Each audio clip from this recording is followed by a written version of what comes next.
Hi guys, welcome back with another video. In today's drama, two broken souls fight to survive in a world where violence destroys dreams. The story begins in a classroom where a young teacher named Chen Yang is giving her English lessons and explaining the importance of the language. She notices that the students seem to be paying attention, except for a girl who looks distressed and as if she has a lot on her mind. Seeing this, Chen senses that something is wrong and suddenly recalls her own past. We go back to 2011 in the city of Anqiao, where Chen is still a high school student. She is considered one of the top students in her class, always achieving the highest grades. With exams approaching, Chen usually puts on her headphones to block out distractions and concentrate fully on her studies. One day, however, she is startled by the loud noise of her classmates running through the halls. Curious, she decides to go see what's going on, and that's when she is shocked to witness something terrible. A girl has decided to take her own life. But this girl is not just any student. She is Hu Xiaodie, Chen's only friend. At that moment, many students gather around Hu, but instead of helping her or calling for an ambulance, most of them take out their phones to photograph her body and post the images online. Chen, horrified by the scene, slowly approaches and covers her friend's body with her own coat in front of everyone. The other students continue to take photos and whisper, implying that many of them know the reason for Hu's action. But apparently, none have the courage to say it aloud. The next day during class, Chen is called to the principal's office. There, two detectives are waiting to question her. They ask how close she was to Hu Xiaodie and whether they were friends. To their surprise, Chen denies that they were friends, claiming that she only covered Hu's face so that people would stop taking pictures. It's clear that Chen is hiding something about why Hu took her own life, but she chooses not to tell the detectives. When Chen returns to the classroom, she finds that someone has stained her chair with red ink. We then learn that Hu suffered the same bullying tactic before her death. The teacher intervenes, making it clear that such behavior is unacceptable, and after class, he quietly tells Chen not to hesitate to tell him if something like that happens again. Later, in the cafeteria, a troublesome girl named Wei Lei and her friends approach Chen, asking her to help them study for the upcoming exams. Chen refuses, saying she has no time, so Wei takes out her phone and starts taking pictures of Chen, just as she used to do with Hu. Here it's revealed that these girls were the ones who constantly bullied Hu, driving her to her tragic end. Chen knows all this, but she is too afraid to tell the police. On her way home, Wei and her gang corner her again, this time because she spoke to the police. Despite their taunts, Chen says nothing and walks away in silence. When she gets home, we see that Chen barely spends time with her mother, who sells illicit goods for a living. Her mother, wanting to protect her daughter's education, tries to keep her distance so as not to cause problems for her. Before going to bed, she promises Chen that she will soon buy a house so they can live peacefully. The next afternoon, Chen is walking through the streets when she sees a group of thugs surrounding and beating up a boy. She quickly takes out her phone to call the police, but one of the gang members notices her, snatches her phone from her hands, smashes it on the ground, and then takes the little money she had, just 50 yuan. They mock her, and, to humiliate her further, the gang leader orders her to kiss the boy they were beating. Faced with no choice, Chen hesitates for a moment, and then leans forward to kiss him. The boy's name is Xiao Bei. Xiao doesn't seem particularly upset about the beating, but what angers him is that they humiliated Chen. Without a second thought, he retaliates and hits the gang leader, forcing the others to back off. The thugs eventually leave. Later, Xiao finds Chen again and thanks her for stepping in. He asks how much money they took from her, and when she tells him 50 yuan, he says he can't pay her back right now, but offers to fix her phone instead. They go to a small cell phone repair shop, where Xiao repairs it himself with impressive skill. Before leaving, he tells her that from now on he'll be her bodyguard, but that it will cost her a small fee. Chen refuses, but Xiao still begins to follow her around, seemingly determined to keep his word. When Chen returns home, she finds her front door covered with posters accusing her mother of owing large debts. The rumors spread quickly at school, and the next day, everyone mocks her and whispers behind her back.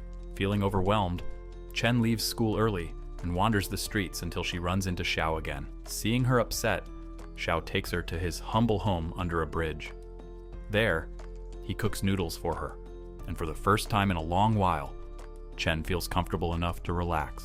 But their conversation takes a turn when Chen, perhaps to mask her vulnerability, insults Xiao by saying he has no qualities she could ever like. Xiao, offended, tells her that he was only trying to be polite and that he won't bother her anymore. That night, Chen cries alone in her room, realizing that the only person who had shown her kindness is now hurt because of her words. The next day during gym class, no one wants to play volleyball with her except Wei Lei, who uses the opportunity to provoke her. Chen, frustrated, throws the ball at her and warns her to stop. Later, as Chen is leaving school, Wei pushes her down the stairs. Luckily, Chen is not seriously injured, but she's clearly had enough. Remembering Hu Xiaodi, she decides it's time to tell the truth. Chen goes to the police and speaks to Inspector Zheng Yi, telling him everything about the bullying. The police summon Wei and her friends for questioning, but without solid evidence, they are released. However, the school still decides to suspend them for the remainder of the year. That night, Inspector Zheng offers to drive Chen home. During the ride, he apologizes for not being able to punish the bullies more severely and advises her to be careful. A few days later, Wei Lei and her gang wait for Chen outside her home. When Chen sees them, she quickly hides inside a dumpster until they leave. Once the coast is clear, she runs straight to Xiaobei's place and begs him to help protect her. From that moment on, Xiao begins escorting her to and from school every day. Little by little, Chen starts spending more time at Xiao's home. One evening she notices he comes back badly beaten. Concerned, she asks what happened, and Xiao decides to open up about his past. He tells her that when he was 13, his father abandoned him, and later, his mother left to be with another man. Since then, he has been living on his own. Hearing this, Chen realizes she is the first person to genuinely care about him in a long time. Over time, their bond becomes stronger. Chen begins to feel she can rely on him. But one afternoon, trouble comes again. Xiao is suddenly arrested by the police, suspected of being involved in a robbery.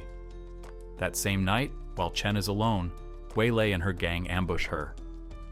They beat her, cut her hair, and forcibly strip part of her clothing, while another girl films everything on her phone. Before the situation gets worse, a neighbor appears and scares them off. The next day, Chen sees Xiao again. When he notices her hair has been cut unevenly, he shaves his own head so that she won't feel ashamed or alone. Days later, the time for the final exams arrives, but the peace is short-lived. News spreads that a body has been found after a landslide. It's Wei Lei. A flashback reveals what really happened. A few days earlier, Wei had approached Chen and unexpectedly apologized for everything she had done to her. She even offered her money in exchange for Chen not telling the police the truth about the bullying. At first, Chen seemed willing to forgive her, but when Wei insulted her mother, Chen's anger got the better of her.